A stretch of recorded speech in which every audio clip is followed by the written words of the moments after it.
Jail से बाहर आए हुए हत्या के आरोपी राकेश कुमार उर्फ सम्राट चौधरी पर प्रशांत किशोर के आरोपों का भी आज हम जिक्र करेंगे।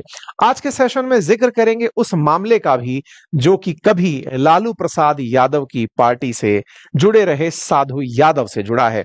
जिक्र करेंगे प्रशांत किशोर के उन मामलों का जो उन्होंने जिस तरह से उठाए, उससे बिहार की राजनीति में बहुत सारे राजनेताओं के काले चिट्ठे खुलकर सामने आ गए। लेकिन फिलहाल के लिए बिहार की राजनीति में सबसे ज्यादा टीआरपी बटोर रहा चेहरा प्रशांत किशोर का ही है। प्रशांत किशोर इस समय भारतीय मीडिया में सबसे ज्यादा चर्चित हैं। मीडिया के साथ साथ या बिहार में अपनी पार्टी जनसुराज के अंदर उमड़ रही भीड़ के कारण भी सुर्खियों में है। जनसुराज पार्टी जो कि ताजा ही राजनीति में आई है, लेकिन जनता को यह अवेयर कराने में कामयाब रही है कि जो सत्ता में बैठे हुए सत्ता के लोग या विपक्ष के लोग वो आपके लिए किस तरह काम के नहीं है। इन्होंने पूरे बिहार में एक चेतना का माहौल तो बना ही दिया है, जिसके चलते ये पूरी तरह से बिहारियों को यह एहसास दिलाने में पूरे देश में कामयाब हो रहे हैं कि आपको बिहारी शब्द के नाम से गाली देकर के ट्रीटमेंट मिलता है, या फिर बिहार के लोग अगर लेबर बनकर कहीं जाते हैं तो हमारे राजनेता इस पर गौरवान्वित होते हैं। यह आपके लिए कितनी भद्दी बात है।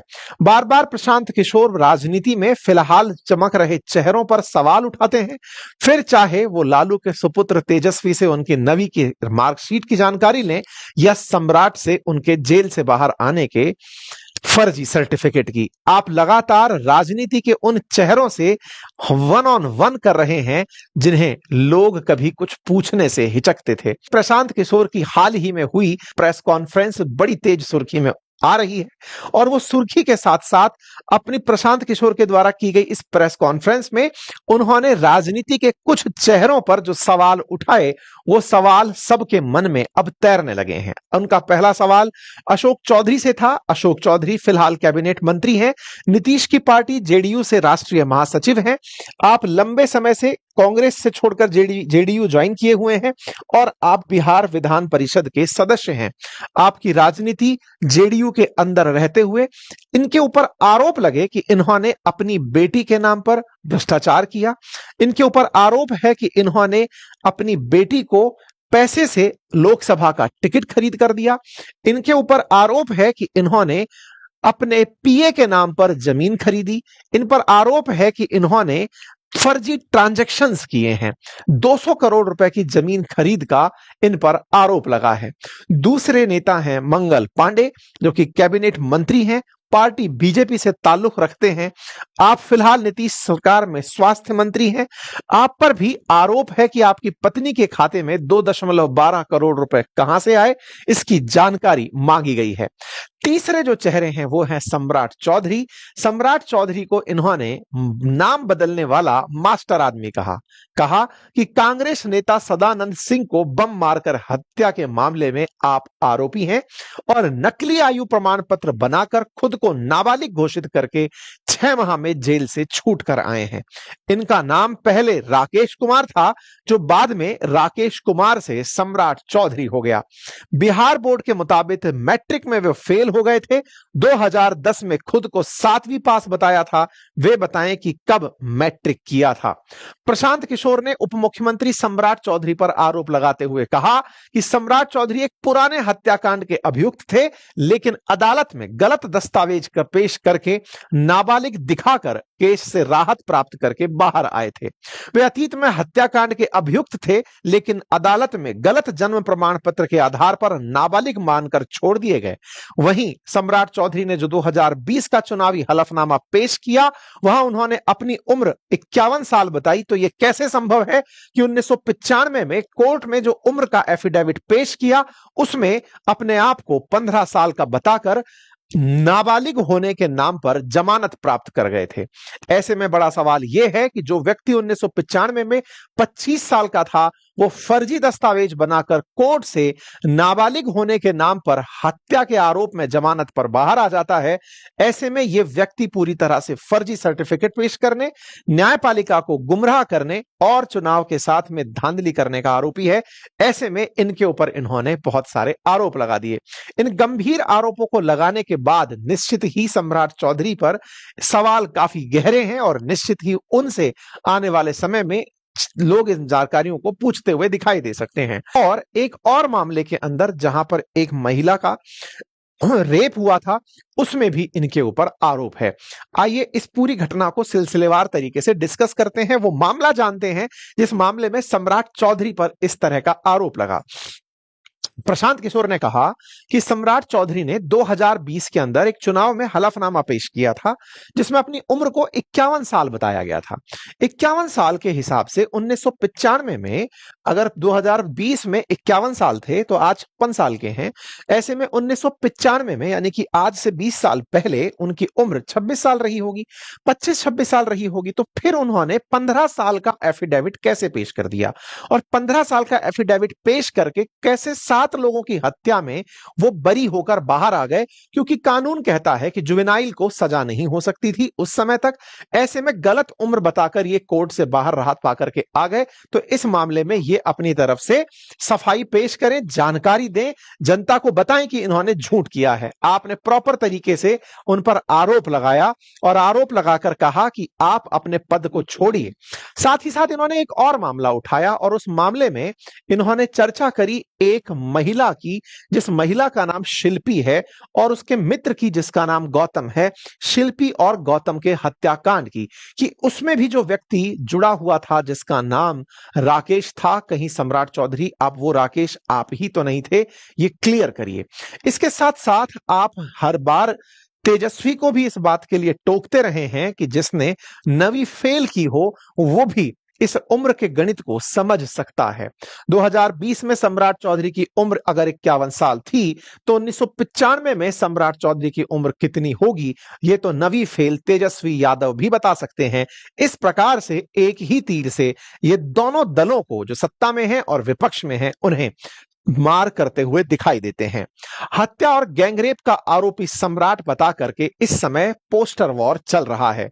हत्या का जो आरोप है वो 1995 में तारापुर हत्याकांड के नाम से जाना जाता है, जब 1995 में मुंगेर जिले के अंदर तारापुर थाना क्षेत्र में 7 लोगों की सामूहिक हत्या हुई थी।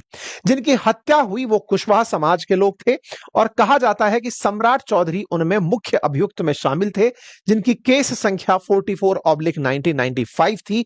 अदालत में आपने अपने आप को नाबालिग होने का प्रमाण पत्र पेश करके जमानत पाई थी। दूसरा केस जो इन पर आरोप लगा है वो शिल्पी गौतम हत्याकांड है। आप जानेंगे तो आपकी रूह कांप जाएगी कि किस तरह से पहले, आज के समय में जब हम ये बोलते हैं कि सीबीआई को मैनेज कर लिया जाता है, पुलिस को मैनेज कर लिया जाता है, एक दौर था जिस समय पर पुलिस का मैनेज होना, सीबीआई का मैनेज होना सुर्खी जरूर बनता था लेकिन असर कुछ नहीं होता था, सरकारें सब मैनेज कर जाती थी। ये वो कहानी है शिल्पी गौतम हत्याकांड की। ये वो दौर था जिस समय सोशल मीडिया का असर नहीं होता था, ले दे के कुछ अखबार और न्यूज चैनल्स होते थे जो या तो दबाव में या डर में या फिर कॉम्प्रोमाइज होकर के बातों को रखने से बच जाते थे। बात है 3 जुलाई 1999 की, जब मिस पटना रही शिल्पी जैन अपने घर से कोचिंग क्लास के लिए बाहर निकलती हैं, रिक्शा रुकवाती हैं, रिक्शे में बैठकर चल रही होती हैं। रास्ते में उन्हें पीछे से एक गाड़ी का हॉर्न सुनाई देता है। हॉर्न एक गाड़ी में बैठे व्यक्ति का था जो कि गौतम नाम के व्यक्ति का दोस्त बताया गया था। गौतम जो कि शिल्पी का बॉयफ्रेंड था, ये लड़का उसे ये कहकर कि तुम्हारा दोस्त तुम्हें बुला रहा है कहकर अपनी गाड़ी में बिठा कर ले जाता है। कहा जाता है कि तुम्हारे दोस्त ने बुलाया है, ये कहकर शिल्पी रिक्शा छोड़ देती है और उस गाड़ी में बैठ जाती है। रास्ते में बैठती है, रास्ता बदलता है, जहां जाना था उस जगह ना जाकर रास्ता दूसरी तरफ वाल्मीकि गेस्ट हाउस की तरफ मुड़ता है। इस पर लड़की यानी कि गौतमी पूछती है, इस पर शिल्पी पूछती है कि गौतम कहां है, तो जवाब मिलता है कि वो तुम्हारा इंतजार वाल्मीकि गेस्ट हाउस में कर रहा है। इस बीच में वाल्मीकि गेस्ट हाउस के लिए जब जानकारी गौतम को लगती है कि गौतम की शिल्पी गेस्ट हाउस गई है जो कि कुख्यात है खराब कृत्यों के लिए, तो वो दौड़े हुए वहां पर पहुंचने निकलते हैं। लेकिन इसी बीच में ऐसा होता है जिसकी कल्पना संभवतया ना गौतम ने की थी ना शिल्पी ने की थी। हत्या सीधी घटना आगे तक पहुंचती है। अचानक एक दिन एक विधायक के गैराज में एक कार के अंदर दो लाश मिलती हैं। उनमें से एक लाश गौतम की और दूसरी शिल्पी की थी। शिल्पी के शरीर पर टी शर्ट थी तो गौतम के शरीर पर पैंट थी। गौतम को पीट पीट कर मारा गया था तो शिल्पी को गला घोटकर और रेप करके मार दिया गया था। यह घटना जिस जगह हुई वहां पर नाम साधु यादव का निकल कर आया। साधु यादव जो कि राबड़ी देवी के भाई हैं। साधु यादव जो कि लालू प्रसाद यादव के साले हैं। लालू प्रसाद यादव चारा घोटाले में सरकार से बचते हुए घूम रहे थे। राबड़ी देवी सीएम बनी हुई थी। साधु यादव अपनी बहन के ताकत से राज में बहुत पावरफुल पद पर थे। ऐसे में जनता या फिर समर्थकों की भीड़ इकट्ठा होती है। पुलिस दबाव में आती है। उस कार को जिसमें ये दोनों की लाश मिली, उस कार को पुलिस चालक चला करके पुलिस थाने ले जाता है। हाथ के निशान गाड़ी से मिट जाते हैं। साथ ही साथ में दोनों की लाश को पोस्टमार्टम करा के जला दिया जाता है। गौतम के माता पिता विदेश में रहा करते थे। गौतम राजनीति करने के लिए साधु की शरण में था कि वो साधु यादव के साथ रहकर राजनीति सीखेगा, लेकिन वो सीख नहीं पाया। वहीं दूसरी तरफ शिल्पी एक कपड़ा व्यापारी की पुत्री थी। कपड़ा व्यापारी ने अपने दम पर तलाशने का प्रयास किया कि आखिर कौन था इनकी हत्या के पीछे, लेकिन कुछ भी सुराग नहीं लगा क्योंकि पुलिस कॉम्प्रोमाइज हो चुकी थी। पुलिस ने दोनों को जहर खा के मरने की जानकारी दी। कहा कि ये लोग आत्महत्या कर लिए हैं।